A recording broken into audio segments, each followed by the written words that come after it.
And I'm thinking, God, these guys don't want me to talk about King Leopold. Jeez. Yes, but I mean, take it for what it's worth. But I recently saw the new Tarzan movie,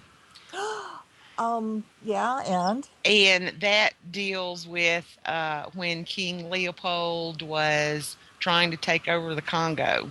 no way. Yeah, it was actually it was pretty decent. I mean, it was really CGI to the nth degree. But yeah, that's what it was about. An American diplomat had came over to the Belgian Congo to just kind of sniff around and see what was going on. And Uh-huh. I don't think, Tarzan actually had anything to do with the real life fiasco with King Leopold.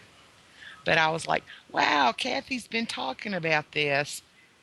And yeah, that's what it was about. Oh, And thanks to Tarzan, he just, everything got shut down. oh my So, God, that is so, what a confirmation. Yeah, I've been waiting to talk about this guy because when I found out about it, I was just floored that I never heard about him before. And what he did to the Congo, it's just, it's awful, and I'm going to tell everybody, oh, good. Okay, I have their phone number.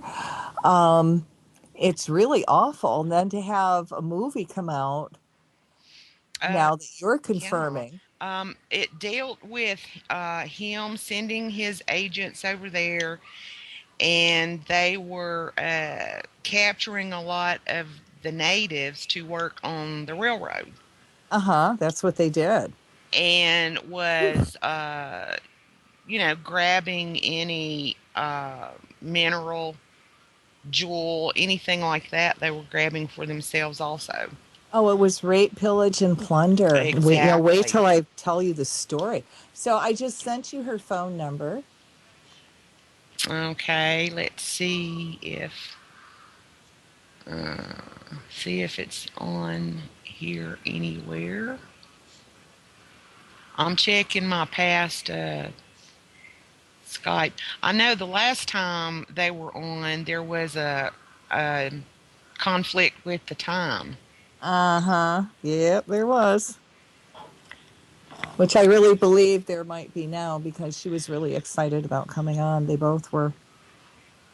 Mm. Well, it would be a lot easier for me on my end if I could find it already in the list, but I'm not seeing it. So let's see what happens. Nope, it won't let me do anything with that. Oh, how wild. Well, there's still certain things on here that I'm still learning. Uh-huh. And, okay. Well, I just sent her a little note saying call now. So Oh, okay. obviously. Well, that will probably do as much good as me fumbling around here trying to find something. Yeah, well, I don't think she's seen it yet because she hasn't called in. So, what I think I will do is just kind of reverse everything. And since we're already talking about King Leopold of Belgium, I'm just going to start in and talk about him. Okay, I'll be looking around. Do you want me to just leave it alone till the second hour? Well, do you want to give her a call or? I was going to say while you're talking about King Leopold, I can see what I can do over here, and if they Okay. do call in, I'll go ahead and add them. Yeah, and then we'll just continue after. Okay. Well, King Leopold was also known as the Butcher of Congo, and if that doesn't give you the first clue of this man, then I don't know what does. Only 110 years ago, the agents of King Leopold II of Belgium massacred 10 million Africans in the Congo. Cutting off hands, as we see in Sierra Leone today, was very much part of Leopold's repertoire. Today, Leopold's rubber terror has all been swept under the carpet. Now, Adam Hochschild calls it the Great Forgetting. In his brilliant new book, King Leopold's Ghost, recently published by Macmillan, this is a story of greed, exploitation, and brutality that Africa and the world must not forget. The story is actually best understood when told in reverse order. Leopold never set foot in his Congo Free State. For all the 23 years from the 1885 to 1908, he ruled what Hochschild calls the world's only colony, claimed by one man. It was a vast territory which, if superimposed on the map of Europe, says Hochschild, would stretch from Zurich to Moscow to central Turkey. It was bigger than England, France, Germany, Spain, and Italy combined. Although mostly rainforest and savanna, it also embraced volcanic hills and mountains covered by snow and glaciers, some of whose peaks reached higher than the Alps. Leopold's rubber terror raised a lot of hairs in Britain, America, and continental Europe, particularly between the years 1900 and 1908. But while they were condemning Leopold's barbarity, his accusers were committing much of the same atrocities against Africans elsewhere in the Congo, on the continent. Hochschild tells it better. True, with the population loss estimated at 10 million, what happened in the Congo could reasonably be called the most murderous part of the European scramble for Africa. But that is so only if you look at sub-Saharan Africa as the arbitrary checkerboard formed by colonial boundaries.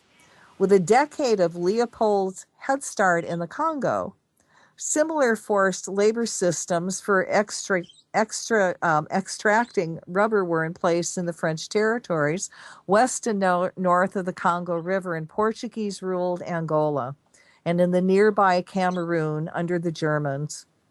In France's equatorial African territories, where the region's history is best documented, the amount of rubber-bearing land was far less than what Leopold controlled.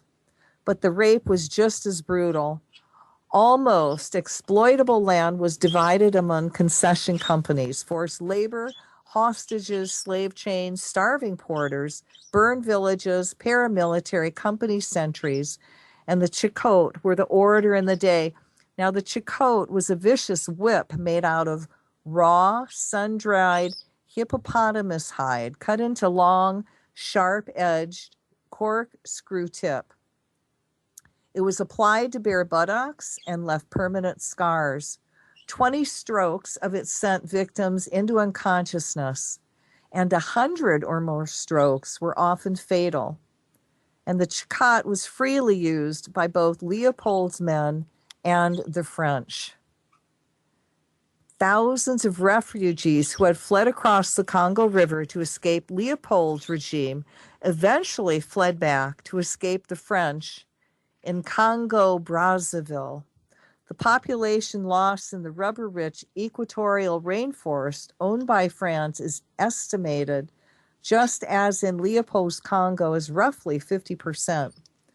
Hochschild cannot fathom how the reform movement in Europe focused exclusively on Leopold's Congo when, if you reckon, the mass murder by the percentage of the population killed, the Germans did as much in Nambia, if not worse, than Leopold in Congo.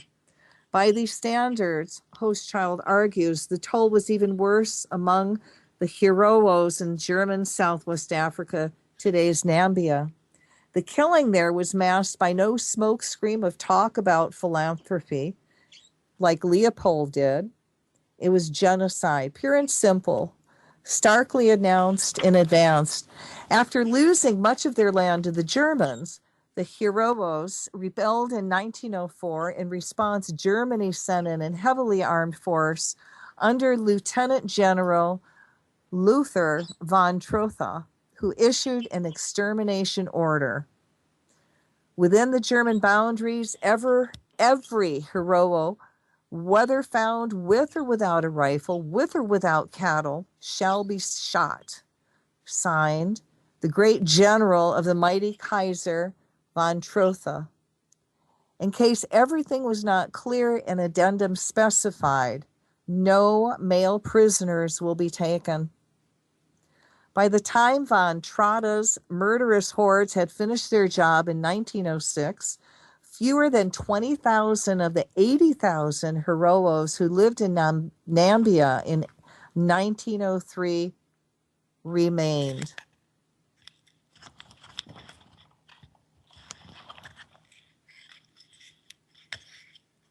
The others, more than 60,000, writes Hochschild, has been driven into the desert to die of thirst because the Germans poisoned the water holes, were shot or to economize on bullets, bayoneted or clubbed to death with rifle stocks.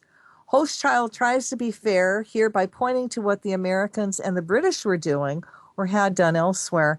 Around the time the Germans were slaughtering the Heroes, he writes, the world was largely ignoring Americans' brutal counter-guerrilla war in the Philippines, in which U.S. troops tortured prisoners, burned villages, killed 20,000 rebels, and saw 200,000 more Filipinos die of war-related hunger or disease.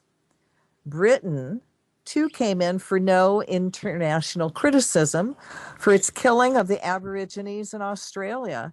In accordance with extermination orders as ruthless as von Trotte's, and of course in neither Europe nor the United States was there a major protest against the dissemination of the American Indians.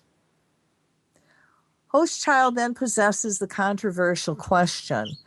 When these other mass murderers went largely unnoticed, except by the victims, why, in England and the United States, was there such a storm of righteous protest about the Congo? And he answers the question himself. What happened in the Congo was indeed mass murder on a vast scale, but the sad truth is that the men who carried it out for Leopold were no more murderous than many Europeans than at work at war elsewhere in Africa. Conrad said it best in his book, Heart of Darkness, based on the brutalities of the Congo. All Europe contributed to the making of Kurtz. Now, Kurtz is Joseph Conrad's lead character in Heart of Darkness.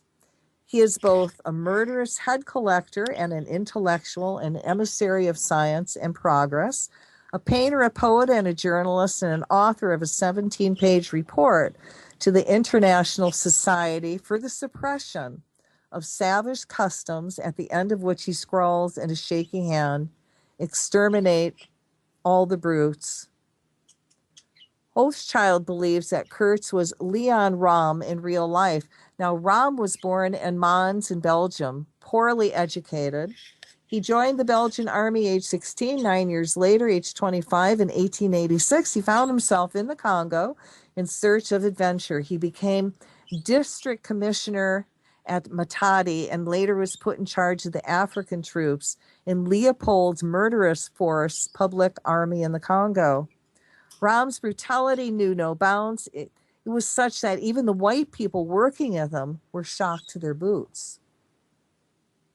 When Rom was station chief at Stanley Falls, Hochschild reveals, the Governor General sent a report back to Brussels about some agents who have the reputation of having killed masses of people for petty reasons. He mentions Rom's notorious flower bed rigged with human heads, and then adds, he kept a gallows permanently erected in front of the station.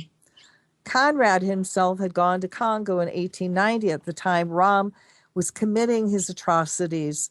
The moral landscape of Heart of Darkness, writes Hochschild, is a shadowy figure at its center. Are the creations not just of a novelist, but the open-eye observer who caught the spirit of a time and place with piercing accuracy? So how did Leopold come to own such a vast territory, exploited it, killed its people, took away its riches, and never set foot in it? Well, three things stand out in the sad story: the naivety of the African kings and people, the misfits of Europe sent to subdue the Africans, and the superior weapons of the war that the Europeans possessed, which the Africans lacked. When the first Europeans, the Portuguese, arrived in Congo in 1482, they met a thriving African kingdom. Despite the contempt for Congo culture, said Hochschild, the Portuguese grudgingly recognized in the kingdom a sophisticated, well-developed state, the leading one on the west coast of Central Africa. It was an imperial federation of 2 or 3 million people covering an area roughly 3,000 square miles, some of which lie today in several countries after the Europeans had drawn arbitrary border lines across Africa in 1886.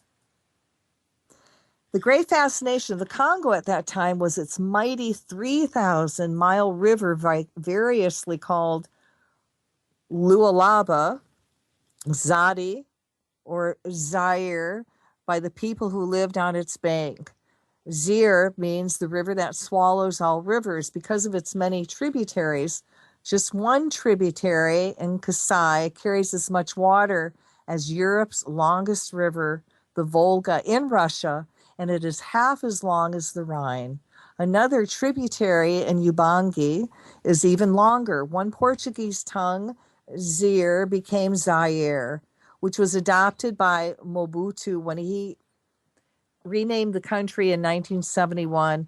Like most things African, the Europeans changed the river's name to Congo. In 1482, when Portuguese sailor Diego C. accidentally came upon the river as it's emptied into the Atlantic, he was astounded by its sheer size. Modern oceanographers, writes Hochschild, have discovered more evidence of the great river's strength in its pitched battle with the ocean. A 100-mile-long canyon in place, 4,000 feet deep, that the river has carved out of the seafloor. It pours some 1.4 million cubic feet of water per second into the ocean. Only the Amazon carries more water. Thanks to satellite technology, the world now knows that much of the river's basin lies on a plateau which rises nearly 1,000 feet high, 220 miles from the Atlantic coast. Thus, the river descends to sea level in a furious 220-mile dash down the plateau.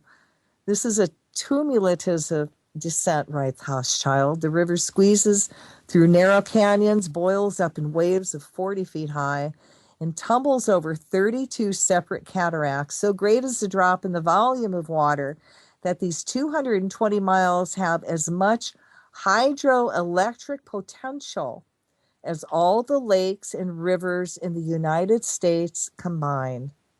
In all, the river, Africa's second longest, drains more than 1.3 million square miles, an area larger than India.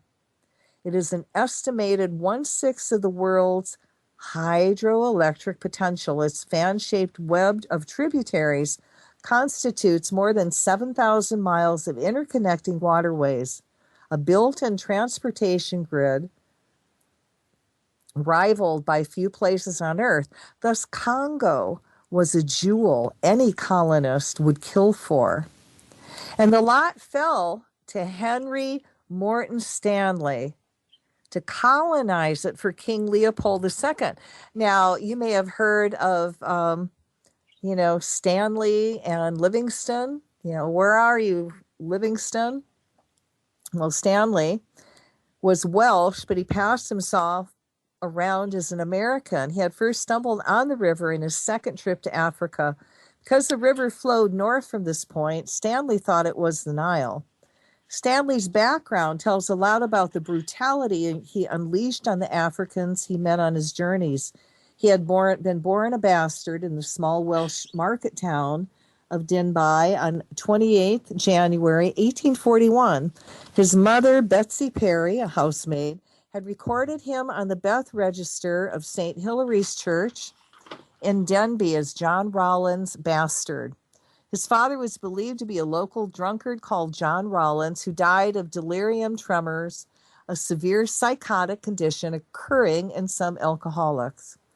John Rowland's bastard was the first of his mother's 5 illegitimate children. After an exceptionally difficult childhood, spent with foster parents and in juvenile workhouses, John Rowland's bastard moved to New Orleans, USA, in February 1859, where he changed his name several times, sometimes calling himself Morley, Morlake, and Moreland. Finally, he settled on Henry Morton Stanley, which he claimed was the name of a rich benefactor he lived with in New Orleans. Stanley would become a soldier, sailor, a newspaperman, a famous explorer, feted by the high and mighty on both sides of the Atlantic. He was knighted by Britain and elected to Parliament. Though records show that Stanley wrote love letters to at least 3 women, he himself confessed despairingly in 1886. Fact is, I can't talk to women. God, thank God he didn't read. He eventually married the eccentric, high society portrait painter Dorothy Tennant on 12th of July, 1890, in a lavish wedding ceremony at Westminster Abbey in London, attended by the good and great of Britain, including Prime Minister Gladstone. Yet Hochschild provides evidence showing that Stanley's great fear of women prevented him from even consummating the marriage. Now, I'm going to finish this after we are done with June and her sister. Aloha. June, are you there? Hello. Oh, yes. Sorry. It's been a wild night. Let's just say that. Well, welcome to the program. Thank you. And how are you doing tonight? Oh, I'm doing good. I just got in from supper and just going to, talk to you. Did we get the times wrong again? I was hoping, I was telling her to call about 10 to 9 because it's only 8:30 here. You've got to turn up your volume, June. And we got the times wrong because I guess you should have called in at 8 o'clock. Okay. But you're here, so we will just run with the program. And when your sister calls in, we'll bring her on with much love. All right. Sounds good. So where do you want to start? We could start with the angels. Well, how did you get into the angel business? Well, it's been You still have to turn your volume up, June. Your voice is too low. It's right to the very, very highest. I don't know how else to get it. Okay, now it's coming in good for me, Liz. So I don't know. Maybe it's just your thing. Okay. It must be a bad location or something. Oh man, it's been like that all day. All right, ever since I couldn't get on. So, okay. So let's just so how did you get into the angel? Well, when I was younger, they came to me, and I eventually throughout the years I kept having them visit, and so I went to Doreen Virtue, the angel lady, and I went to some classes with her son. He teaches this stuff also. Did you come out to Hawaii?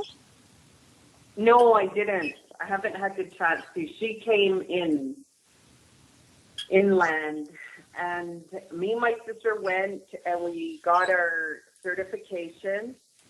And every time they'd come with a class, we took the class. So it was like we were just building and building up.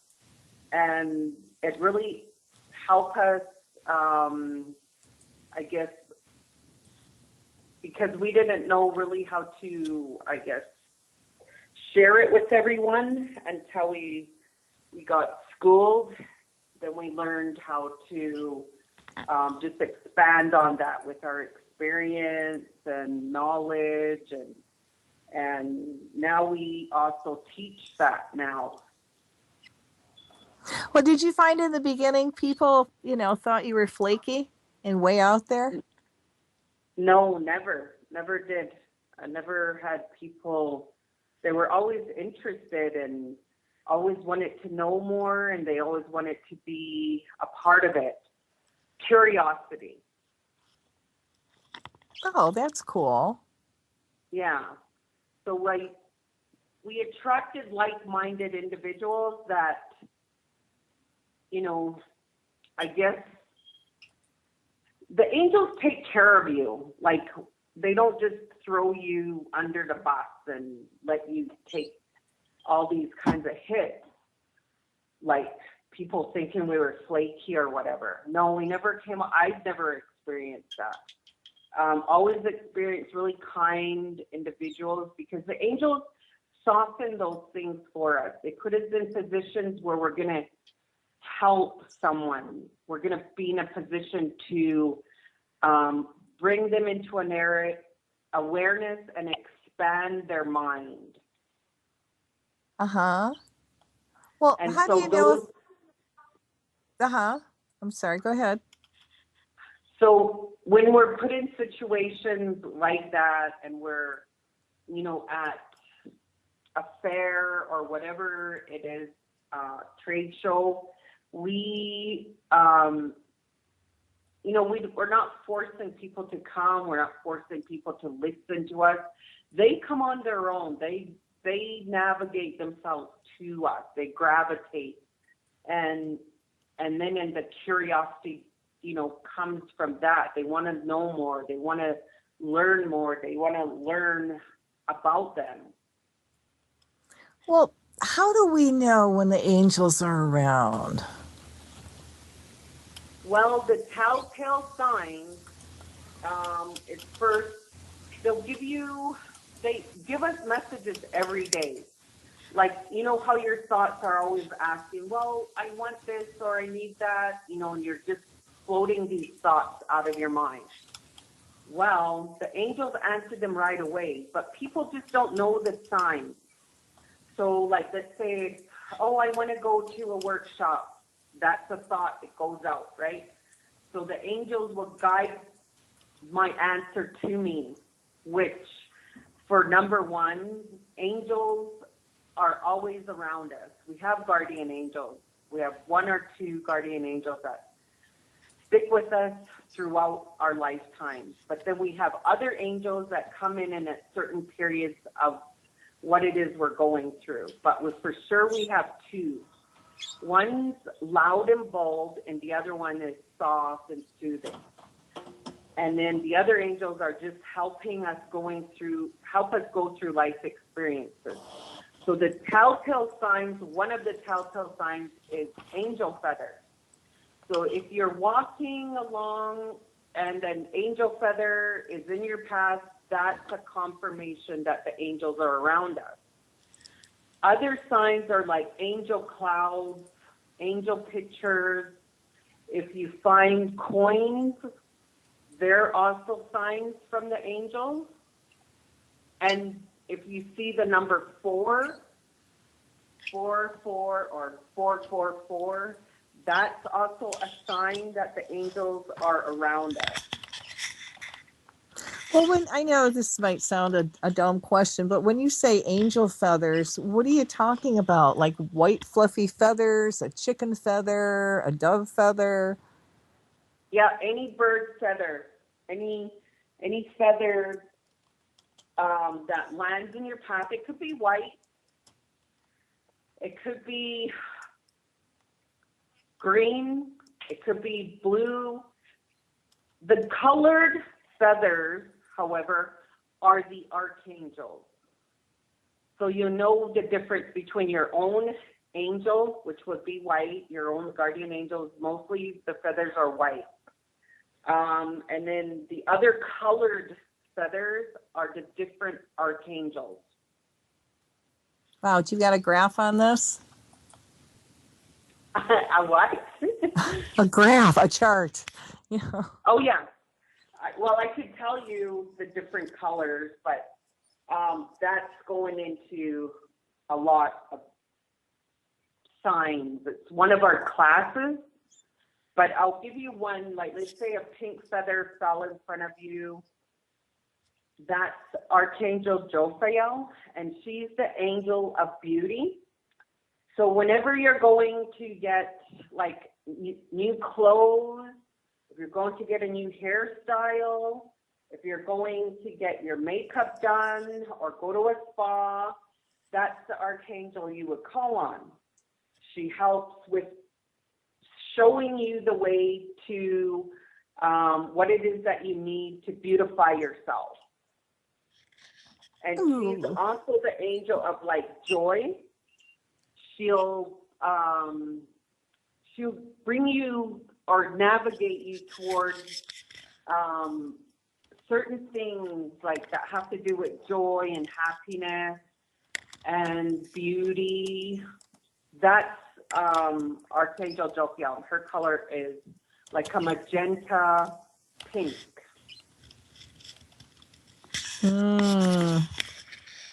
Did they ever blend the colors together? There is, for instance, like Archangel Raziel, his colors are the rainbow. So if you see a rainbow or rainbow colors, feathers, that's Archangel Raziel. He's a wizard. He's like the guy that knows all the alchemy, geometric shapes. He uses those you could use those for healing, for knowledge. You call him in and he's like the wizard. He's like, what is his name? That wizard, the famous wizard. My mind's going blank. Merlin, yes. And so his colors are the rainbow. It's a rainbow color. So yes, you can get the spectrum of the rainbow, which would be Archangel Raziel. Oh, cool. Well, he must love Hawaii then, because we're always seeing rainbows. Exactly. Probably lives there. Oh, smart guy. Now, let's stick to we've got about 3 to 4 minutes left just in this segment. And then we're going to take like about a 5-minute break. And then we'll maybe you can see if your sister's around and then she can call in. So make sure she's not late. Okay. We'd like to we're not doing this on purpose. You have to make sure she knows us. Oh, you cut me out again, huh? No. People want to know, and I don't know if we have enough time or what. Oh yeah, Liz wants me to tell you to also mute your mic during the break. Okay. What is a medium? A medium is medium has fine-tuned all their extrasensory senses. But like a psychic is a visual person to get visual images of future whatever.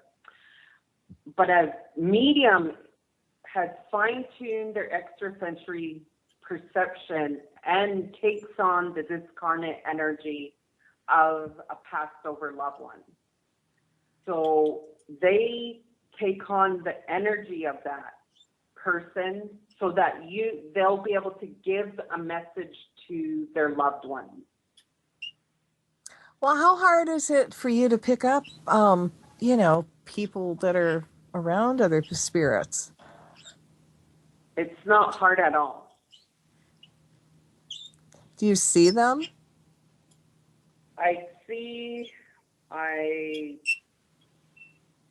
All my extrasensories that have opened up over the time that I Most are hearing, seeing,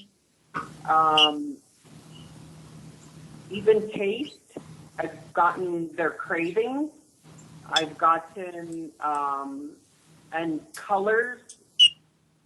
So my visual, my third eye, and the one that is kind of a little bit, I need to exercise more, I guess would be, well, no, they're all open.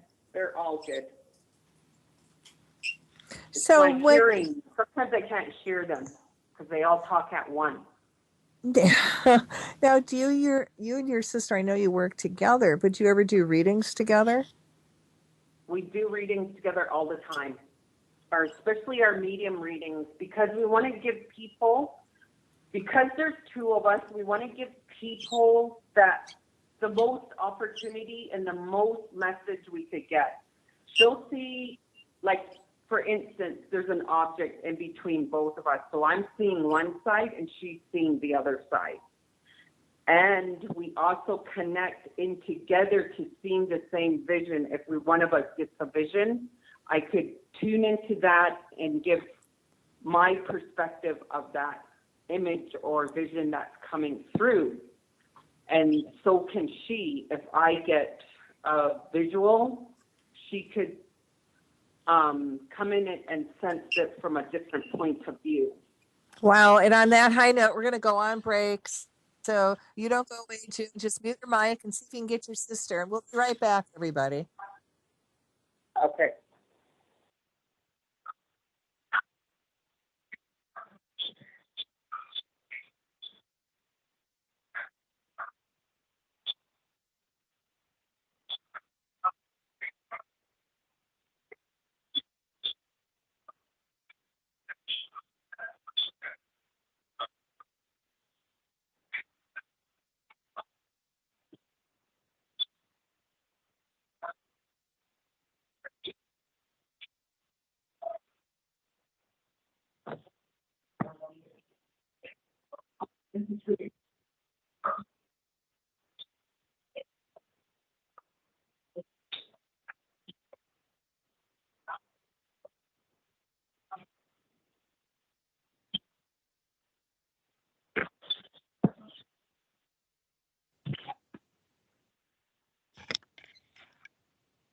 Aloha, everybody. This is Cathy Bilsky, the Quantum Leap Let Light Unite show on Revolution Radio, freedomslips.com. And this is still October 4th, 2016. And depending on where you live, it will depend on what time it is.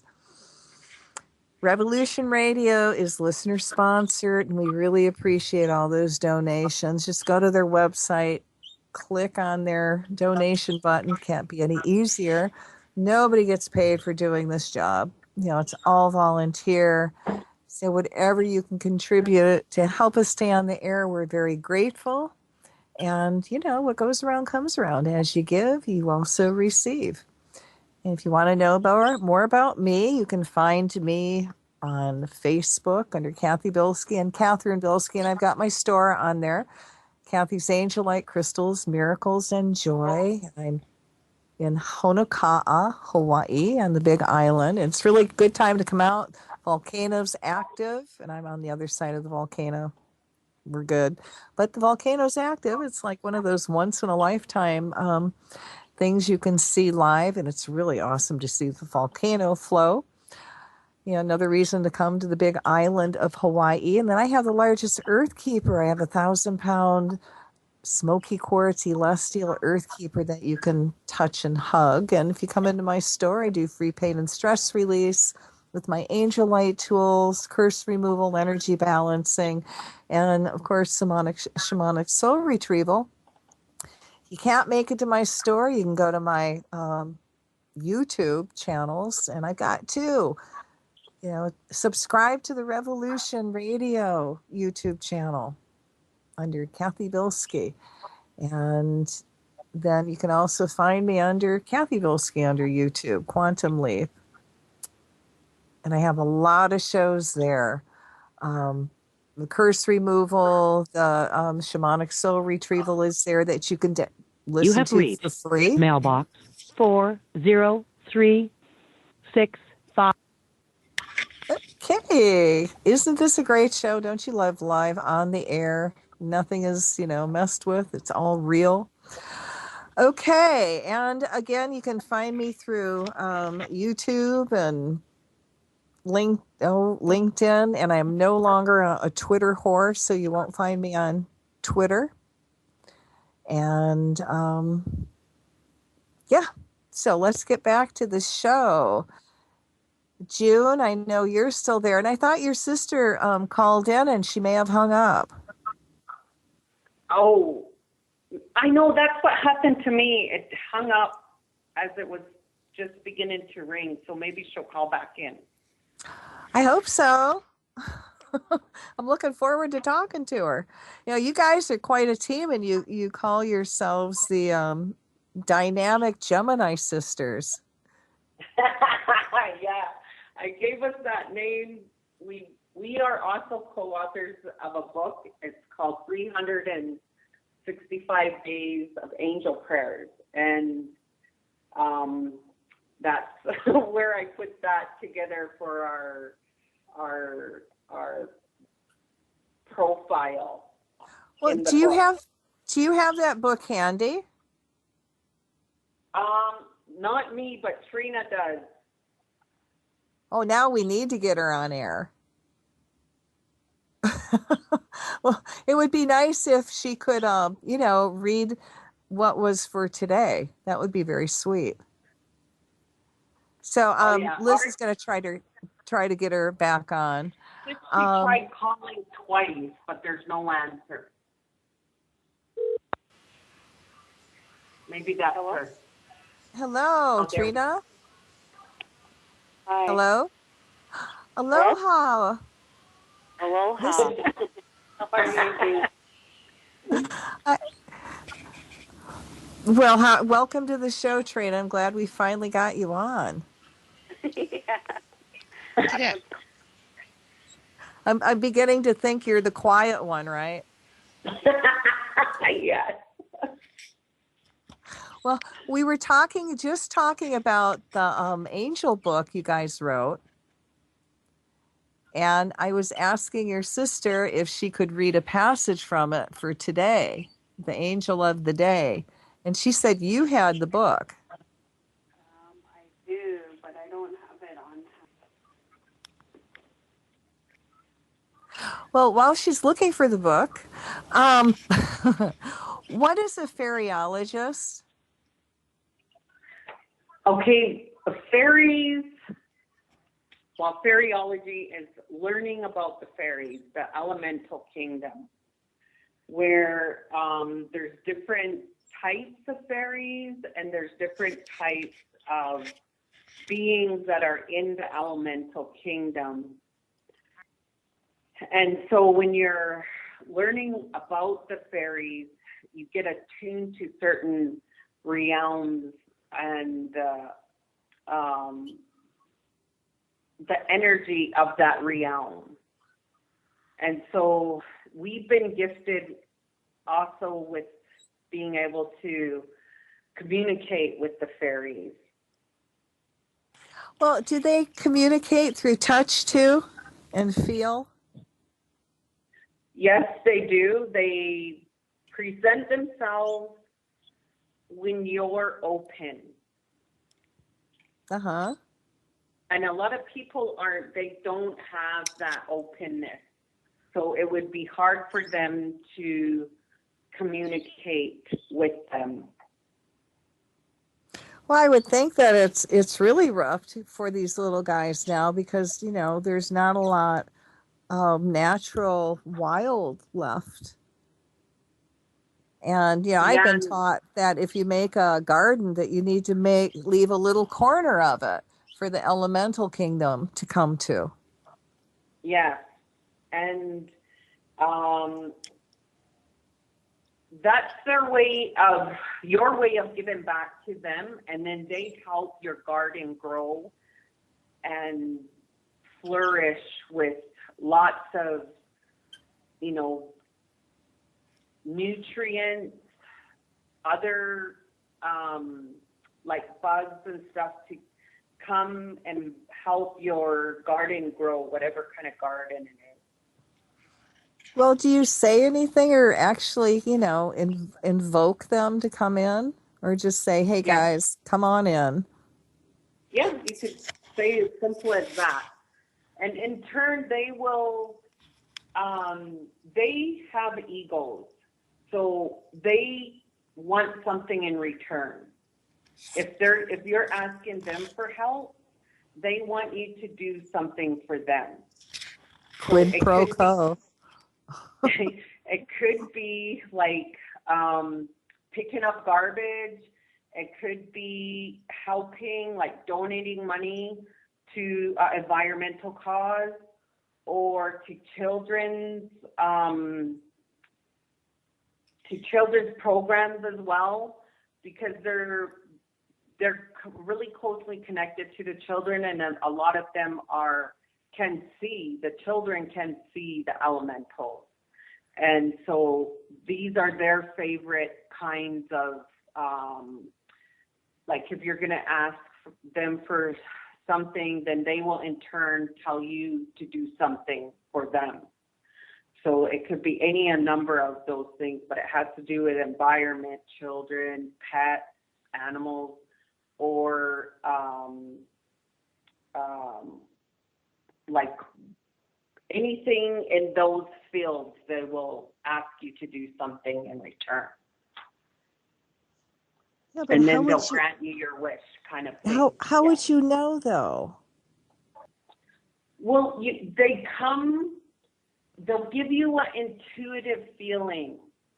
They will give you an idea. They'll give you a thought.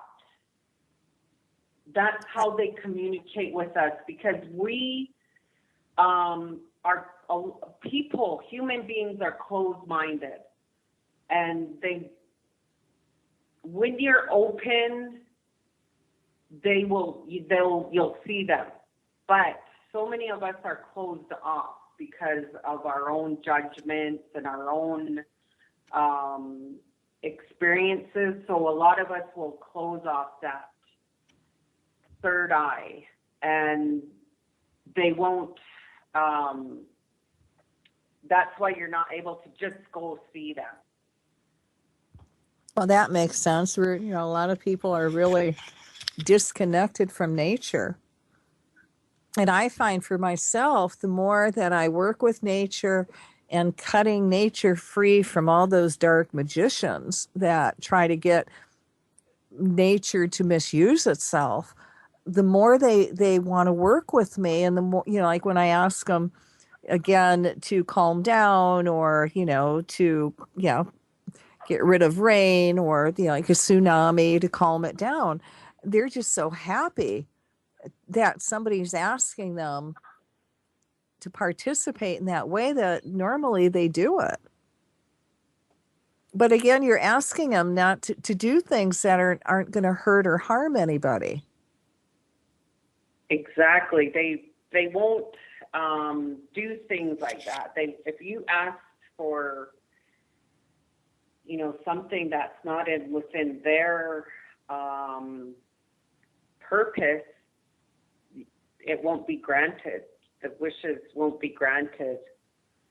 It has to be aligned with goodness, truth, and abundance. It has to be aligned with their purpose as well, to keep the protection of the environment, pets, children. It has to be aligned with that. Oh no, I think we lost your sister again. No, I'm here. I'm just waiting. Oh, you are? I'm sorry. I don't see you on there. Yeah. I'm going, oh God, she's gone. Oh. No. Yeah. Well, I have the book here. I could read today's prayer. That would be lovely. Okay, so October 4th, the prayer is Prayer for the Freedom of Peace by Daniel Hyman. I know the key is to be at peace with loving myself, not trying to love myself or bring peace. One takes effort, work, and through and thought, while others take a simple choice and sweet surrender. One keeps me a slave to the pressure of my thoughts, while the other allows the space for freedom to be who I am and feel the love that is within my heart.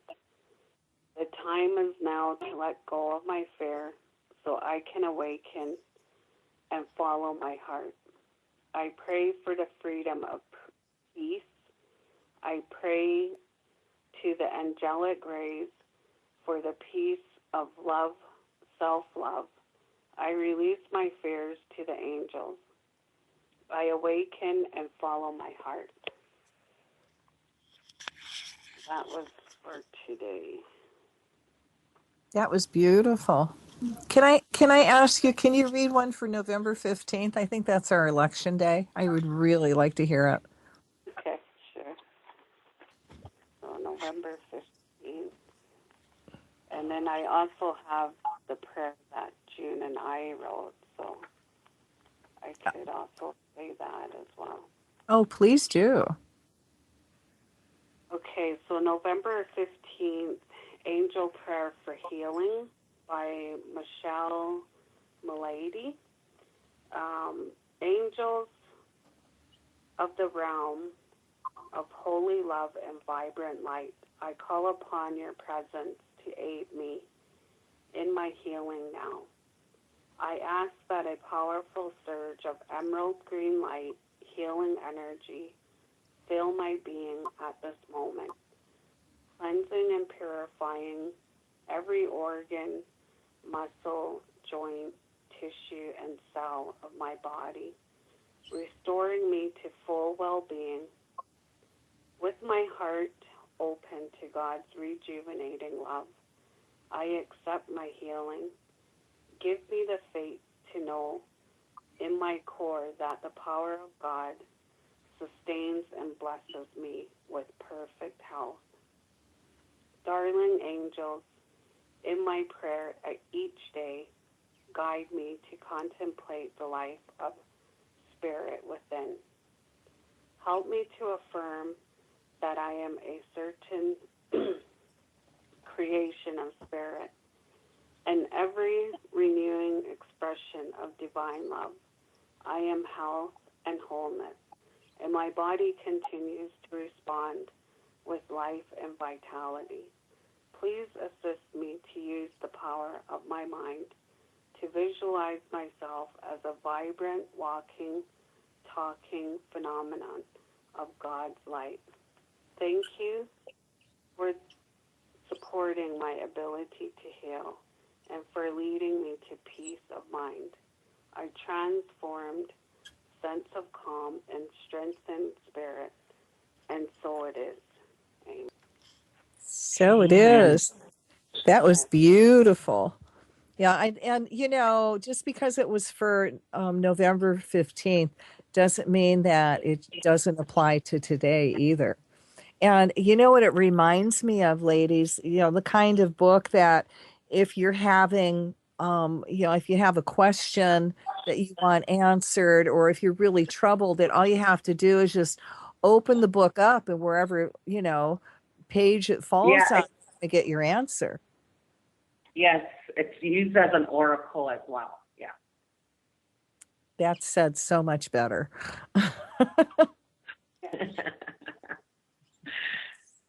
Well, so Treena, do you want to read our prayer? Yes, please. So it's prayer to hold the day sacred. Morning. I welcome the daylight with love and gratitude. I invite Creator and the angels to be with me throughout the day, to guide and protect me. Thank you for this new day filled with divine blessings and gifts of Mother Earth's bounty. All my needs are met, and I allow the flow of ease, joy, and glory in and around me. Midday. As the midday sun kisses my face, I gracefully accept all that it is into my life. I am thankful for the beauty in each and everything that the sun kisses. I see with love, kindness, and compassion. I hear with love, kindness, and compassion. And I feel with love, kindness, and compassion. I am love, kindness, and compassion. Thank you, Creator and the angels. Evening. I give thanks to Creator for this blessed day. As I see the brilliant sunset, I give thanks to the angels for their signs and messages given to help me through this day. I give thanks to myself for all that I have been given and received. Creator and the angels, keep me safe and protect me through the night. Thy will be done. And so it is. Yeah, that's something that I was thinking would be beautiful on your refrigerator. Yeah. Yeah. Well, it's And just a that constant prayer- reminder, you know what I mean? Yeah. Yes. And to get Go ahead. get you through the full day, like from morning right to evening, you know, because we go to our fridge and we could just say a little prayer. It does, but it helps you reconnect, which is a lot of times, you know, what we really need.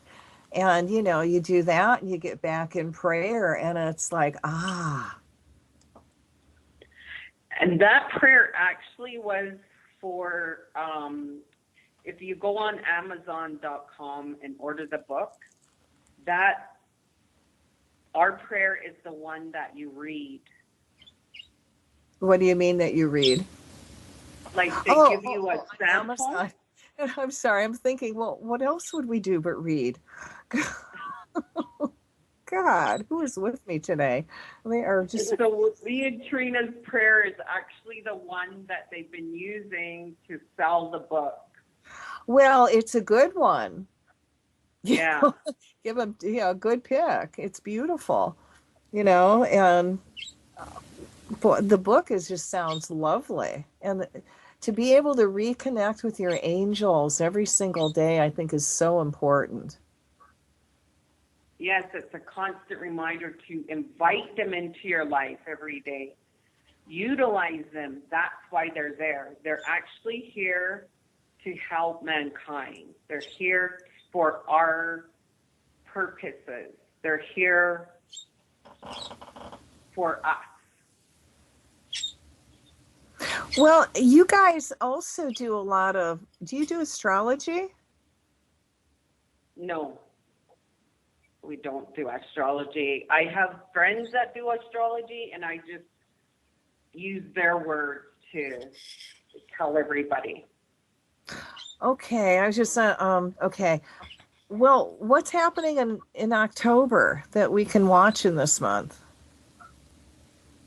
Well, this month is the medium month, so everything's going to be themed around mediumship. And Treena, if you just want to elaborate on that. Well, this is the month that the veil between this world and the spirit world is thinner. So we may be feeling our passed over loved ones or ancestors or more this month than before because the veil is thinner, so we can communicate with them. And this is when they want to try to get their messages to you. So you might kind of feel maybe creepy, or you might feel the air. There's different signs that they'll give you. There could be a song on the radio that comes on. The lights may dim down. Kind of, you'll hear like a little maybe tick on the wall. TV flickering. So it's just them. It's not anybody that, I mean, it's not, it comes off as scary sometimes because they kind of surprise you. You know, you might be focused on something else and they're saying, hello, I'm here to visit. So they try to get your attention any way they can because they want you to know that they're there with you. Well, when my dad's around, I sneeze 3 times. Yeah. So they have their own personal Codes. way to communicate with you so that you can identify that it's them. So my coworker passed away last year, and how I know when it's him, I see like a Hummer. You know, it'll be strange because I won't see any Hummers at all, and I'll think of him, and then just shortly after I'll see a Hummer, or else I'll be focused on something, and then there'll be like a picture of a Hummer or something. Did So he drive a Hummer? He did drive a Hummer before. Mm-hmm. Yeah. So it was, and that always just reminds me of him. Also, there's a jacket. He would always wear a really big, thick winter coat. And that, I told him, you know, when he had passed, I said, those 2 things would be how he communicates. That's how I know it's him. And so I either will see a really big jacket or a Hummer. And I usually get like a really nice message, you know, after that, or like a thought, you know, will come into my mind, and, you know, or I'll see something really beautiful, like a flower or some, you know, I'll be walking by a store and I'll see some kind of saying, and I know it's, you know, that's him, his message for me. Can I ask you guys a question? Sure. Yeah. Since you're the dynamic duo and nobody else is calling in, which is their bad, okay? Can I ask if you can feel anything from my father or my mother, if there's anything they want to tell me, and can they make anything, if they're around, or even my sister Carol who passed away, how we can deal with my brother who's hoarding all the money from my sister's estate? I know that's a heavy one. So what I'm picking up is just like, I'm not getting specific to your sister's estate, but they're kind of showing me like trees. Like there's some trees around. This place looks really nice. It could be a yard or a park, and they're walking through this park, and what they're noticing is the leaves. There's something about the leaves, and they're really in this like joyful place, and what they're just expressing love and gratitude right now, that they're trying to connect with you, and they have sent you messages, and you've felt them, and they're happy for that communication, like to let you know that they're there. Also, I just got the word patience, like really loud and clear, like patience. Just, I guess probably that's to do with the brother, is that in time, or time will come, or, you know, because I got the word time, that things are going to change. There's going to be a change there, a shift happening. Also, the word prayer came in. I don't know. Does that resonate with you? Yeah, it does. Thank you. Yeah, Do you have patience. anything? What was that? Do you have anything to add? Yeah, I got a staircase, and it's outside leading up to a house. And then I also too got the leaves rustling down, like the wind moving the leaves. And then a shovel, like somebody was shoveling something, dirt. Well, I'm not sure exactly what they're doing, but shoveling, picking up something. And then I also got, I'm also seeing someone like a window looking outward. I guess they whoever's looking out is feeling the word isolated comes, and almost like they're worried or they're having passing thoughts of somebody that has passed. So is that resonating with you? Well, it could be my brother. Oh, yes. Okay. I feel like he is thinking about a lot of things. He's thinking about the past and thinking about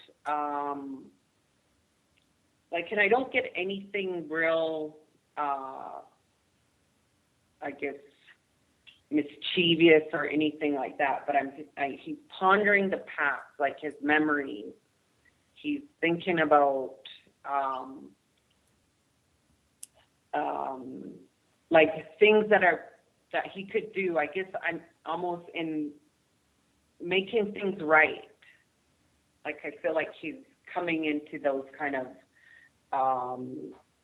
he does feel bad, but I feel like he's thinking about the past, the way life used to be, or the memories of that life. And I think he's going to make some different decisions come in, because and I feel like he feels isolated, I guess maybe from the actions he has taken in the past. Yeah. Big time. Yes, carry on. Yeah, I guess it comes down to, like, for the whole the situation, to always make, to choose love in this situation, and your family does send you the signs, and they say they're going to point you to trust that, because it's kind of like they're saying they really want to emphasize that they're here. Like, it's almost like there's no such thing as death. They're here with you, and when you're out in nature, that's when they send you a lot of the signs, because that's when you're more, I guess, maybe relaxed, or you're more clear to receive. And I think it's your father. That's where I'm kind of feeling more of the energy. Is he's saying, I have no pain.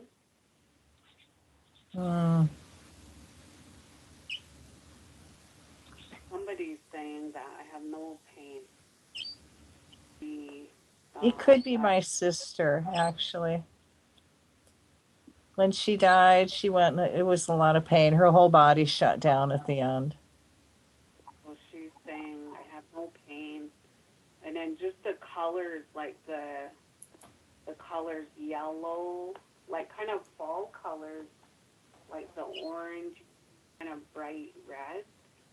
Uh-huh. Yeah, it looks so nice, like beautiful. Well, when people, thank you guys very much. I really appreciate that. And when people come to you for advice, you also, you connect them with all the angels that are around them, and then you do that with the fairies also? Yeah, we pick up on the fairies that they're closest to or that they resonate with. Uh-huh. So if people wanted to get a hold of you to get a reading or, have some work done with you, how would they do it? Well, they could call me. They could call me at 587-220-2847, or they could email me at angelabundance8@gmail.com, or they could look for me on Facebook under June Many Gray Horses. So those are the different ways we could get in contact with you if someone wanted to get a reading or advice. That's easy. Let's see what else. Now, you also do Reiki. And so I would assume that you do a little bit of energy work for people, a little pain and stress release too. Oh, yeah. We do access consciousness too, which is getting your bars rung. And we do body processes with that as well, which is a really, I like access as well as Reiki. Well, I've never heard of that before. What is that? What kind of modality is that? It's a healing modality as well. Uh-huh. But how do you do it? It's called Access? Yeah, there's 32 bars. There's 32 points on the head, and we just lightly touch those points so they each go to a different point in the body that holds. And by touching those lightly, we access, and release judgments that you've made throughout your life. So we bring you back to a point of no judgment. So you're better able to utilize the opportunities and the choices that come to you. That sounds like nice work. It all fits nicely together. Yes. Well, is a normal session take about an hour or longer or less? For access, yes, I recommend an hour. With Reiki, your first time, I do recommend an hour. And the more that you do them, the less time you'll need to get everything and work in order. Now, you teach classes. Do you teach classes online? Or they've got to come to Canada? Mostly in person, but yeah, we can do online. That expands everything quite a bit. I would love to see your book. I mean, that sounds fantastic. What's the name of it again? It's 365 Days of Angel Prayers. Treena, could you read the prayer for tomorrow? Yes. And tomorrow is actually my daughter's birthday, so. Oh, happy birthday. Morning. I said a prayer for all my daughters are born in. So my first daughter was born on, my middle was born on October 14th. For tomorrow, October 5th, the prayer is called Maybe Not.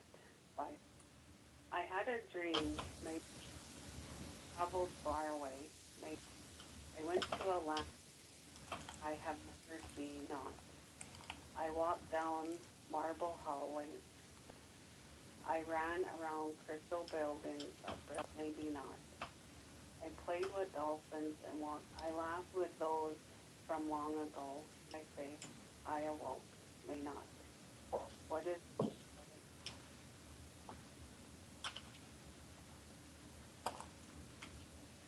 That's very lovely. How long did it take you to put the book together? Well, there's a number of all the angel people from around the world wrote one page of the book. And then it was the two, there's two people that took care of everything, and they compiled it together, and they picked your day. And then it actually happened very, very fast. It came out just before Christmas last year, or the year before that. I can't remember. Oh yeah, last year. And the deadline for everybody's prayer to get in was in September, so we really only had like 2 months, and our book was ready to go. I think December 8th, it was when it was launched worldwide. Boy, when God wants something out there, he doesn't waste time, does she? Nope. And this book has been on the bestsellers list for a very long time. And like I said, me and Treena's prayer represents the book. When you go on Amazon.com to order the book, it is actually both Treena and I's prayer that you see, that you're able to read. And that's a bonus, just to go on. That would mean, to me, I would just go on Amazon to get the prayer. It's a little bonus. Yeah. That is, you should do, how crazy, little, magnets for the computer, and put that saying on, divided into 3, morning, noon, and night. Good idea. You are so welcome. See, when we talk about the angels, look what happened. I know. Well, but I'm saying it's such an incredible poem and writing, and it's so poignant, and it's so tough living out in the world today. And if you can have anything that's going to uplift your spirits and easy to get to, that would be it. And for those of us that don't have magnets, then we'll just, make a copy and get our own magnet and put it on the refrigerator. Yeah. For sure. Another good idea. Let's see, what else can I help you with? That was a gift for doing the reading. But, have you thought about also putting that on maybe some angel cards that you came up with, that you drew the picture of the angels with? Or even just one? We actually have a photographer that was going to work with us to do our own set of cards. Because when me and Treena are out, and every day that we're driving somewhere or just being outside, we get the angels come to us in some way, and we're always able to get them on camera. So from those pictures, we're going to use them to make our cards. Oh, gosh, I can't wait to see that. That should be awesome. Yeah, that's going to be pretty cool, because they're real pictures of angels, like in clouds or colored light, or, it's always some dynamic way they show us. Mm-hmm. They're around us. But when you do that, you're also helping people use their imaginations. Yes, and their creativity. Yes. And I think people have forgotten how to look at the sky and see all kinds of, lovely images and pictures and signs. Well, people get caught up in the technology with, you know, the rat race. Every day you're rushing somewhere. And really what the angels are saying is slow down, take a breath, even if it's for 5 minutes to spare, and just look up and see, you know, the naturalness, the natural beauty of, you know, what Creator, the universe gives us, and be thankful for that, you know, because we're not in space age yet, you know, but we still have They've got all to the be the most frustrated angels in California, I'm telling you. To get those people to wake up, you know, and enjoy nature. Oh, yeah. Uh-huh. Only if it's from the Porsche. yeah. And that's the Oh, angels is your guardian angel is like your best friend, your cheerleader. They're always, you know, there to encourage you and to love you and to, you know, it's just like constantly having somebody there that's complimenting you and just keeping you on a high vibration. And that's what I really enjoy about the angels, is because they keep you in this space of vibrating really high. And sometimes it's kind of hard to come down from that energy and feel this, the, you know, the earth, being here on earth and feeling that race. Like when I have my days off and I, you know, doing this kind of work, it's so joyful, the energy is so light, and then I go back to work where it's just like grounding right there, and, you know, it just kind of, you know, from, you know, way up here to down to feeling this earth plane, and you're like, oh, I just miss the angels. So I really enjoy working with the angels, especially my guardians and guides, because they're just like the best friend ever. well, they even, I believe, step in and save our rears occasionally when our karma permits. Yeah. Yeah, I bet you've had a lot of stories where the angels have stepped in and saved you and got you to go maybe a different way or delayed you in some way. Yeah. Yeah. Well, when it was more in the younger years, like now I'm kind of more, I feel that connection more with the angels, so they're a lot less stressed out. Oh, you don't got them working overtime, huh? Yeah. Where in my younger years I was more risky and whatnot, so they would guide me in those kind of ways. Now it's more in a different way. It's kind of giving me a lot of information, like new things to pass on to people that, you know, because that's kind of 101 when they, you know, help guide you out of these different situations. So now I more in the I guess getting the information out to people. So I guess I kind of graduated maybe from that stage. God, do we ever graduate out of that stage though if we're doing light work? Yeah.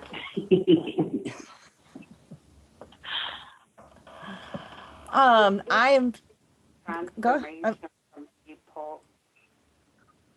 I'm sorry, say that again.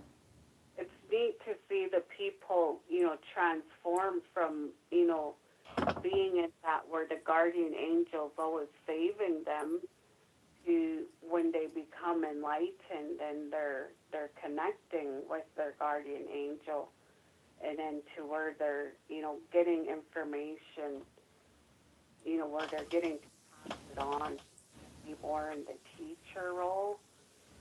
So it's neat to see that shift in people, and you literally see their energy, like their aura change.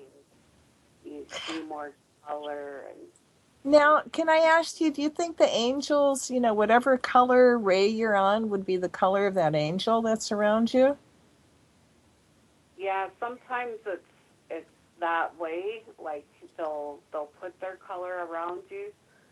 Sometimes it's your mood, and sometimes it's your own aura, your own energy that's emitting that color. So And you guys actually get visual. How cool. Yep. Well, all your muscles open. All your muscles open with your extrasensory, the clairs they're called.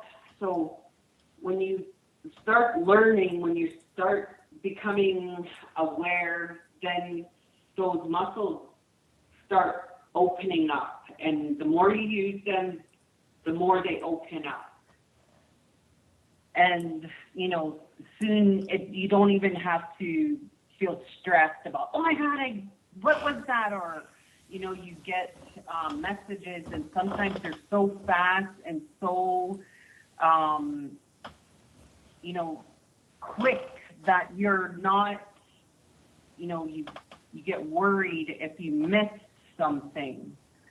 But the more you use those and awaken those muscles up, the more the energy becomes clearer, and the information becomes, you'll be just rattling things off. Wow. But it comes with practice, don't you think? For sure. Practice makes perfect. And anytime you get the opportunity to listen to your intuition or your intuitive side, when you listen to that, that's opening the muscle. But if you ignore it and brush it off, then you're closing down that energy, that muscle. So the more you listen, the more you're going to open up that muscle. Do you think that when you're growing like this, you should have a partner? And I don't mean, someone that you live with, just a spiritual partner that you can bounce stuff off, like you and your sister do to each other. Well, we are hugely lucky because we have the gift together, and that's exactly what we do. Nobody hears our private conversations because some of the spiritual concepts people, because it's high energy, they don't understand, and they're not at that level yet to understand it. But we are lucky enough to have that kind of collaboration between each other, and to be able to just totally, be able to talk just openly with each other. And not all pathways are going to be like that. There's few that are going to be having partners. But I do recommend that you have a mentor or somebody that you could go to, like a spiritual person. And if me and Treena happen to be your teacher, then I highly recommend that you utilize that. We do have students that we've taught, and they come, when they have something they don't understand, or they need more information on something, or they don't understand what they're going through. So they come, and utilize that as well. But I do recommend getting a mentor, teacher when you're going through this. But it's rare that you have a partner. Oh, guys, that's it. We're at the end of the program. Thank you once again for coming on. You'll have to come back on again when your angel cards are together. That will be awesome. Oh, for sure. Thank you for having us.